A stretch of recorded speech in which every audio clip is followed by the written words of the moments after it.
Hello, brothers and sisters, and welcome back to Fighting Fantasy Classics. And if you're wondering how come I haven't really been playing much of these, it's because the last one pissed me off. Citadel of Chaos. I don't know how I made different choices and still found myself in the same boat. It just... By the time it was like, I'm just done with this. It's like I exhausted all possibilities, and I'm just done. And of course, there's probably people out there. Oh, you could have done this. Oh, you could have done that. And it's like, you know what? You're probably right. You're probably right. There most likely is a way out of there. But the thing is, by then I was just so done with it. I had recorded 2 episodes where it was the same outcomes, and it's like, I don't like doing that. I don't like doing that at all. But this one, we are going to go into the Forest of Doom. That looks kind of cool. Let's hope this one's a little bit better written. And if you have a problem with that, and it's your problem, you're going to have to find a way to get over it. So, let's get into it. The Forest of Doom is a fighting fantasy game book. I want to check my recording, see if my camera's in an okay spot. I'll do that. I don't know if that's great or not, but I think that'll work, right? The Forest of Doom is a fighting fantasy game book, an interactive adventure in which you are the hero. You can only win by choosing the correct path, finding equipment, avoiding traps, and surviving combat. You will need to be as wise as an owl and as cunning as a weasel to triumph over the challenges ahead of you. Before embarking on your adventure, you must determine your own strengths and weaknesses with a series of dice rolls. You have been preparing for your quest by training yourself in swordplay to improve your skill and exercising vigorously to build up your stamina. Before making your rolls, you must choose from one of 3 difficulty settings. This game book has been designed for optimum challenge on the Adventurer difficulty mode. For newcomers to fighting fantasy, we recommend Adventurer or Free Read modes. For experienced readers already familiar with printed versions of this game book, we recommend Hardcore Hero mode. Please note that the ending of the Forest of Doom has been changed in Hardcore Hero mode to make it harder. So, Adventurer, play the Forest of Doom exactly how Ian Livingstone designed it. Very little has been changed from the printed version. Your starting skill is calculated by rolling 1d6 plus 6. You are also given unlimited bookmarks, which act like placing your fingers between the pages.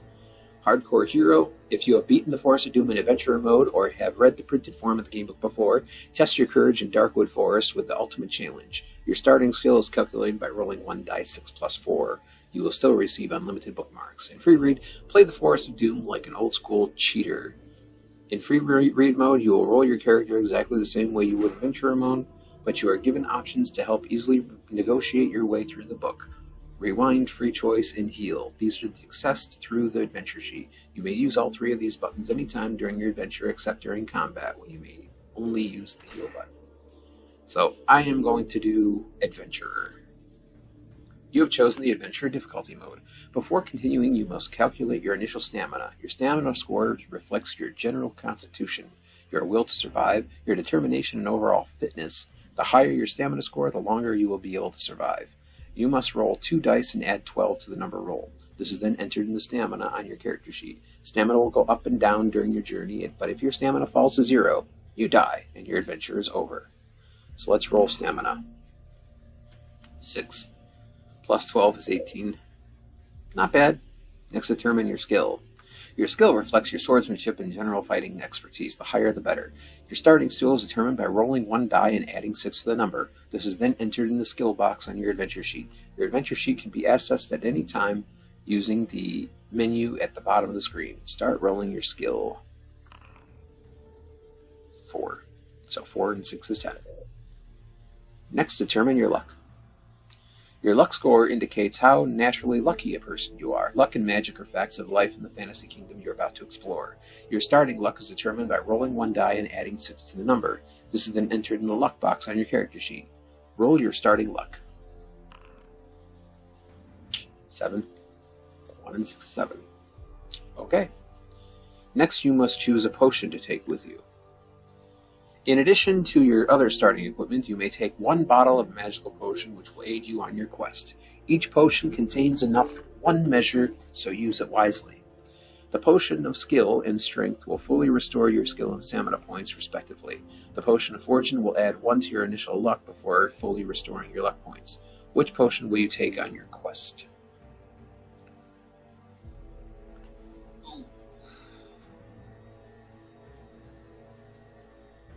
Okay, I'm going to take the strength. Yep. Next, you must prepare your adventurer's equipment. You begin your adventure with a sword, leather armor, and a backpack containing provisions, food, and drink to sustain you during the journey ahead. Rationing your provisions is key to a successful adventure. They may be consumed at any time, excluding combat, by assessing the adventure sheet. Each meal restores 4 stamina. Be sure to pay close attention to your stamina and restore it regularly. Your difficulty setting determines how many provisions you begin with. Adventurers and free raiders start with 10, while hardcore heroes begin with 3. During your quest, you may encounter characters and items that alter your 3 scores: stamina, skill, and luck. Usually, these scores may only ever be restored to their initial amount. On very rare occasions, a particular page may grant an effect that defies this rule. Aside from these occasions, some magic items may also allow you to exceed your initial scores. Once you have readied your equipment, you may begin. May the luck of the gods go with you on the adventure ahead. Alright. You are an adventurer, a sword for hire, and have been roaming the northern borderlands of your kingdom. Having always spurned the dullness of village life, you now wander the lands in search of wealth and danger. Despite the long walks and rough outdoor life, you are content with your unknown destiny. The world holds no fears for you, as you are a skillful warrior, well practiced in the art of slaying evil people and beasts with your trusty sword. Not once during the last 10 days since entering the northern borderlands have you set eyes upon another person.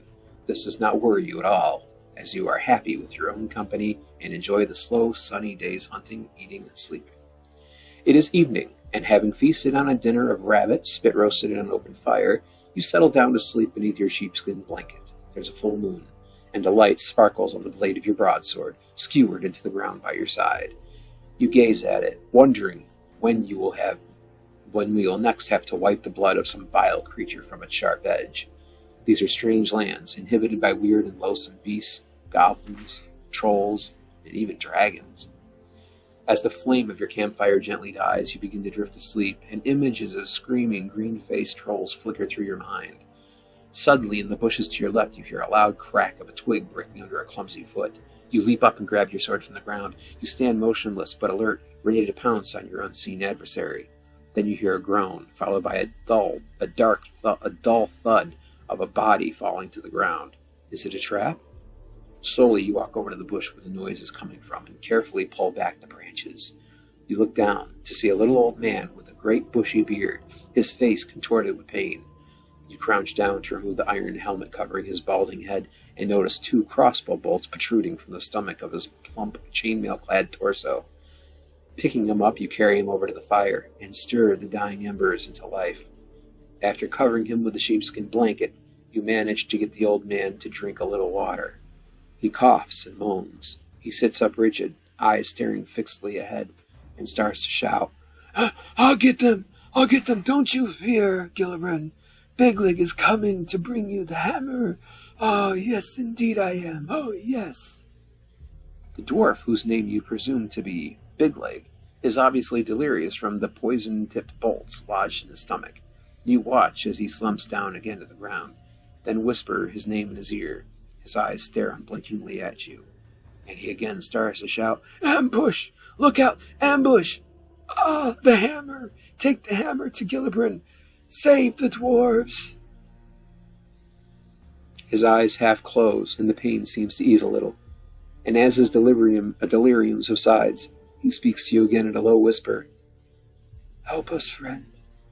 Take the hammer to Gillibrand. Only the hammer will unite our people against the trolls. We were on our way to Darkwood in search of the hammer, ambushed by little people, others killed. The map in my pouch will take you to the home of Yestromo, the master mage of these parts. He has great magic for sale to protect you against the creatures of Darkwood.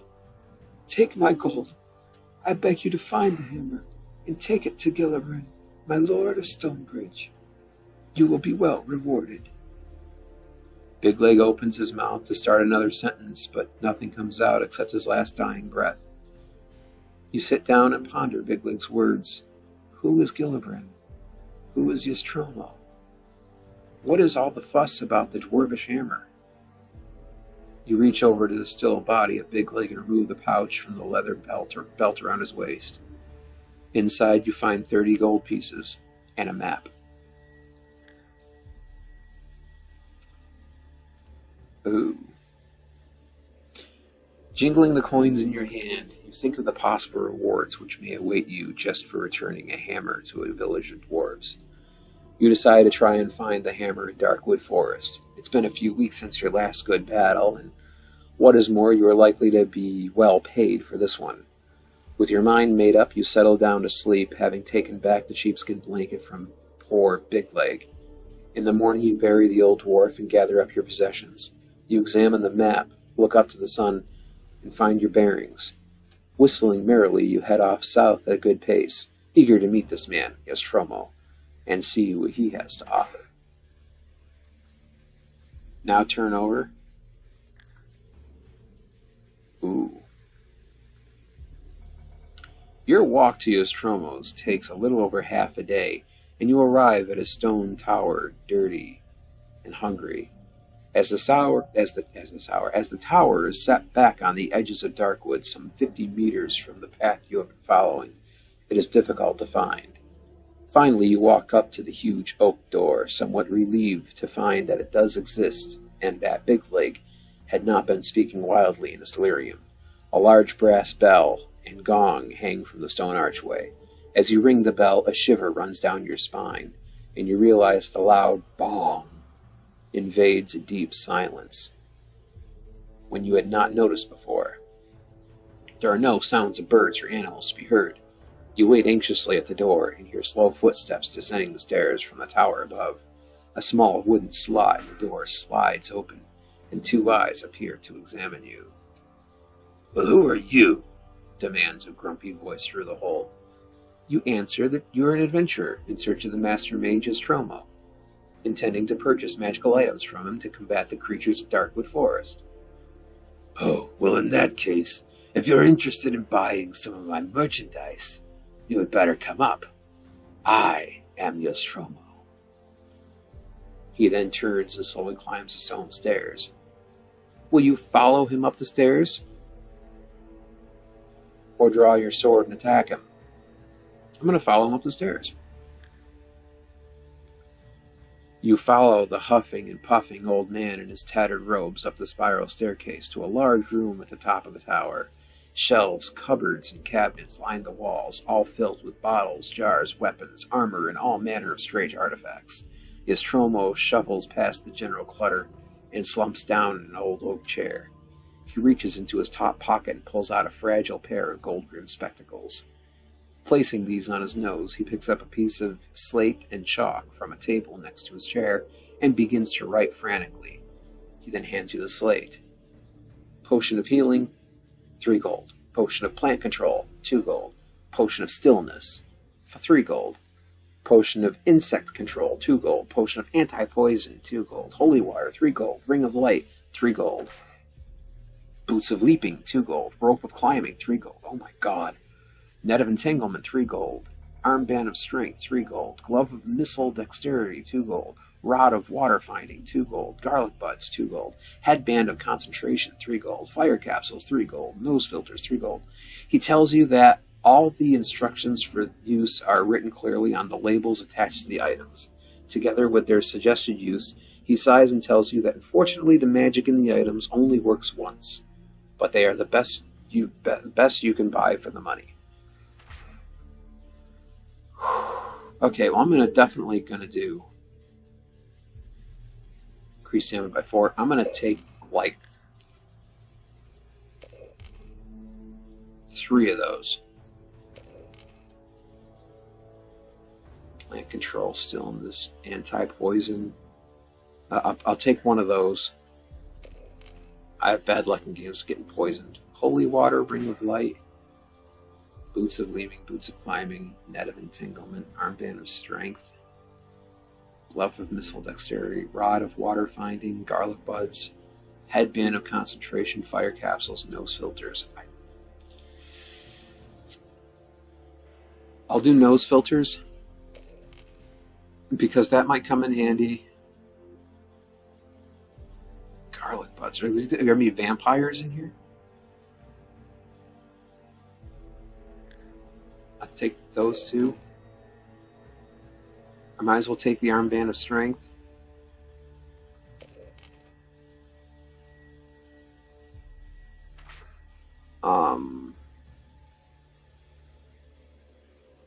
I might as well take holy water as well. I probably shouldn't fill up here.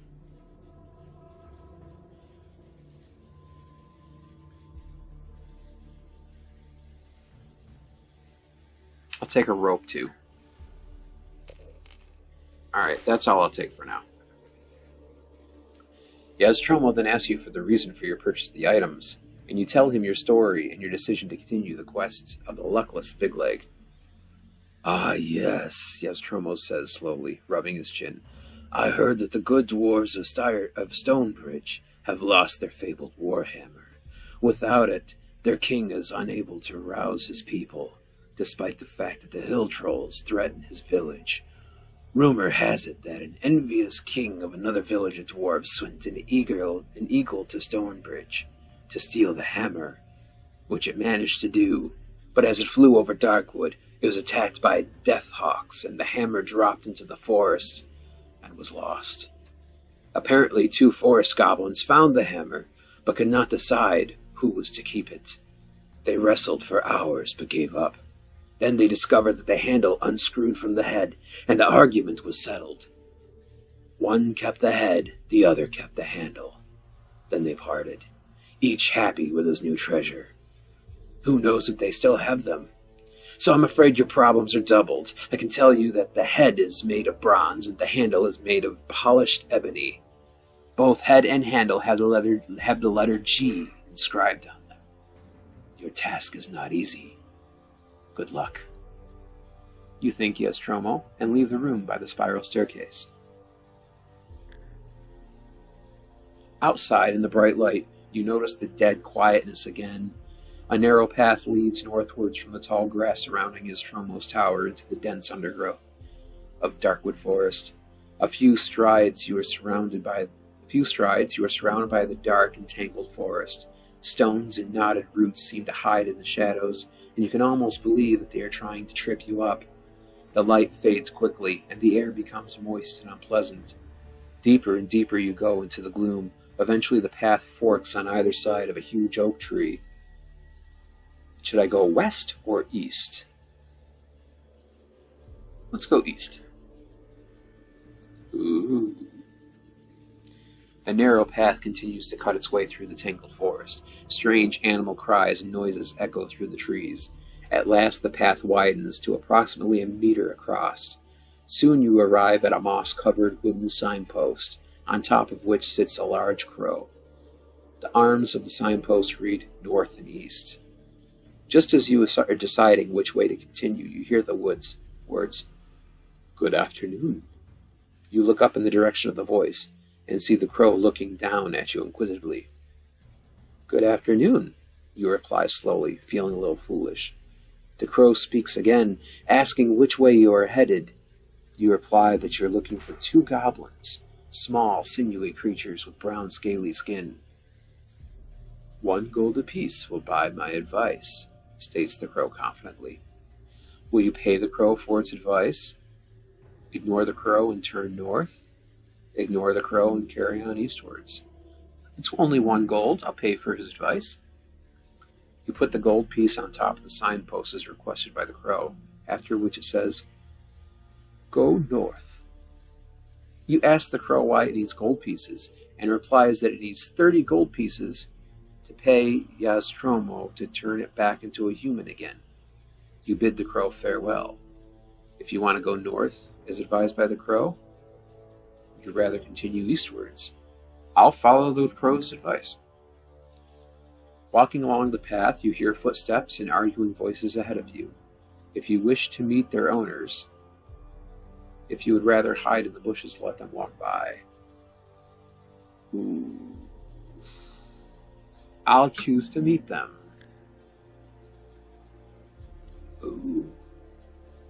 They don't look friendly.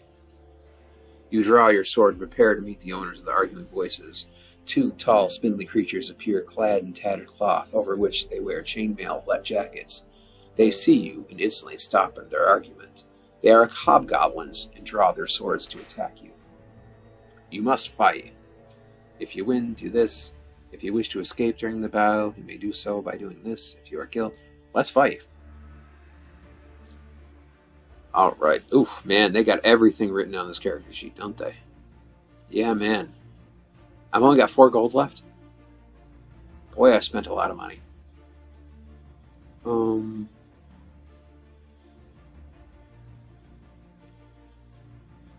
Alright, fight. I hit. You hit the first hobgoblin. I'm gonna fight. Ooh. Nice. That's what I like to see. Fight. Ooh. Okay, I killed one. You defeated the first hobgoblin. You must face the second hobgoblin. Oh. Oh, I still managed to hit. Fight. Nice. Oh, he hit me. My stamina's down to 16 now. Did I hit? Oh, he's got 1 point left. Nice. You are triumphant.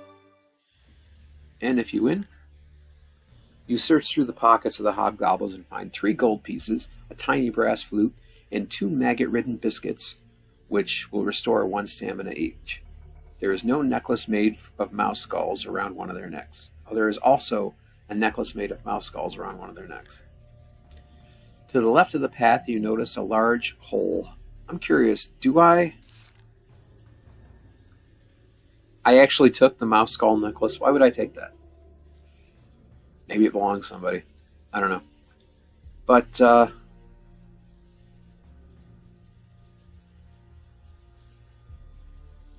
yeah, I'm going to go ahead and use those. It's 1 point each. So that brings me to 17. And that brings me to 18. There, I got full health again. To the left of the path, you notice a large hole in the ground with a diameter of some 3 meters. Walking over to the edge of the hole, you see it sloping off into the depths of the earth. If you wish to walk down the hole, if you prefer to continue walking northwards, let's check out the hole. Let's inspect. As you descend into the hole, you notice large amounts of slime secreted by some huge creature. If you wish to climb back out of the hole and continue walking northwards, carry on down the hole. Nope, no large creature. Yeah, I don't think I'm supposed to be here. At last, the trees begin to thin out, and shafts of sunlight beam down through the gaps on either side of the path. As the path widens, you see a large cave entrance set a few yards back on the right. If you want to examine the cave, if you want to continue northwards up the path, examine the cave. Ooh. Slowly you peer into the cave and see the huge shape of an ogre walking slowly over to a wicker cage with a bowl of water in his great hand.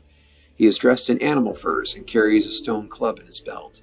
There appears to be a small creature jumping around inside the cage. You pick up the rock and throw it at the ogre, rush in and attack the ogre, leave the cave. Yeah, leave the cave. He's not causing me no harm. I'm on a different quest. Walking along the path, you do not notice a rope noose hidden beneath some fallen leaves. Ahead of you, your foot catches in the noose, and suddenly you are hauled into the air by a rope which is tied to a sprung tree. In the second, you are hanging upside down, suspended by your trapped foot. Test my luck. 4. I rolled under. I am lucky. Your sword remains in a scabbard, and you are able to use it to cut yourself down from the man trap. You get to your feet and curse, brushing dirt from your clothes with your hands. You are tempted to wait around to discover who set the trap, but decide against it. Smart move. You continue northwards. You noticed a knotted vine hanging down from the tree, down to the ground from the tree on your left. You look up and see a roughly made treehouse amid the branches. If you want to climb up the vine to the treehouse, if you wish to continue walking north, let's check out what's in the tree. Oh, man. You reach the top of the vine and scramble onto a wooden platform. A sheet made from leaves and ferns covers the entrance to a small covered living area. As you approach, the sheet is thrown back, and from behind it steps a large, hairy, ape-like creature, wearing only an animal hide loincloth. He is holding a large bone in his right hand and grunts at you. He is an ape man. Draw your sword and attack him. Jump off the platform to the ground 5 meters below. Let's test our luck. The ape man is very agile around the tree. You have difficulty brandishing your sword. You lose 2 from your attack strength during each round of combat. You must fight. Okay.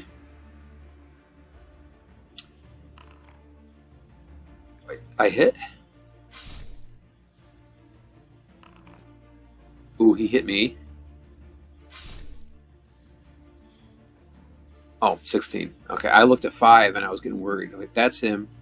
Mine's down here. I hit.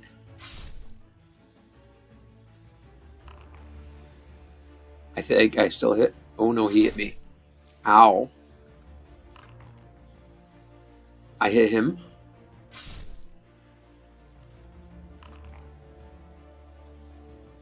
We tied. I hit. But he took 4 points away from me. Alright, I win. You step over the body of the ape man and enter his living area. Animal bones and rotting fruit litter the floor. The ape man's bed is made of moss and lichen. It seems to be crawling with bugs. You shudder and step back out on the platform. You then notice a copper bracelet around the ape man's wrist.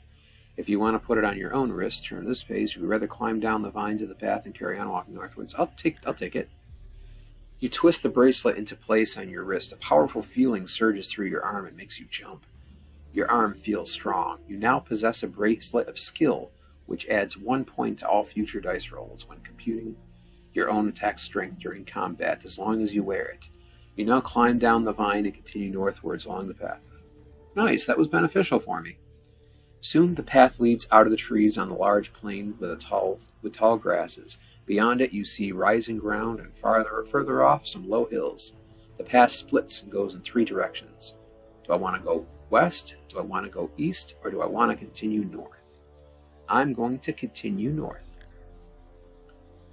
The path cuts through the grass, which is about waist high. Although your visibility is good, you feel uneasy about any creatures which may be stalking you on either side. Suddenly, the grass to your left moves, and 2 wooden tubes appear, pointing straight at you. They are blowpipes belonging to 2 bandits, who each blow a dart at you. In order to evade the first dart, you must test your luck. So that means 11 now, right? Oh wait, I'm thinking skill. This is luck. Sadly, your luck has run out. Okay. The first dart lodges into your neck. If you possess a potion of anti-poison, the muscles in your neck start to stiffen, and you feel the effects of poison from the darts running through your body. You reach quickly into your backpack and pull out a small bottle labeled Potion of Anti-Poison. You gulp down its contents. Your body relaxes, and the effects of the poison fall away. On seeing this, the bandits turn and run off into the grass. Will you draw your sword and run to the grass after the bandits? Continue north. I'll continue north. As the path proceeds northwards, the grass becomes shorter and the ground starts to rise gently. Ahead you can hear the sound of flowing water. However, much more ominous, you hear another sound above you in the sky, a loud buzzing noise. Suddenly a swarm of large bees, each bee some 10 centimeters long, is hovering directly above you. Try to run to the water ahead and dive in. Drink a potion of insect control if you have one. Oh, stand and fight. Bees. Can I place a bookmark? Right here. Yes. Okay. Okay. So I'm going to stand and fight. You draw your sword and prepare to meet the yellow and black striped attackers. They are killer bees and will attack in separate droves, each drove counting as a single creature. Alright. I hit. Fight. I hit. Still good. You defeated the first killer bees. You must face the second killer bees. I hit.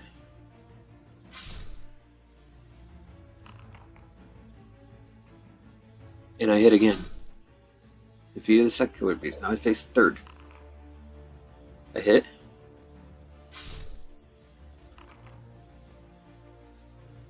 I hit. Okay. I am triumphant. I win. You wipe the sweat from your forehead and wonder what else these evil lands have in store for you. You sit down and rest for a while. Later you set off towards the sound of flowing water. And I'm going to go ahead and place this bookmark. Can I remove this bookmark? No, probably not. Yeah. Okay, so that's where this episode is going to come to an end. I'm really hoping this one turns out good because I deserve it. But thank you so much for watching, and I will see you in the next episode of The Forest of Doom. Bye.